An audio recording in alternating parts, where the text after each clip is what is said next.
The Committee on Tribals Unity vehemently opposed the Home Department order which is issued on 24th of December.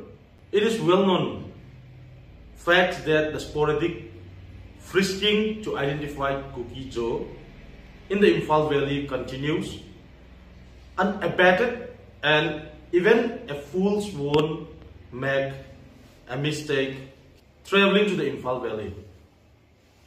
The COTU populace emotionally separated with the valley of that is Imphal, and we are pursuing our political separations from the state of Manipur.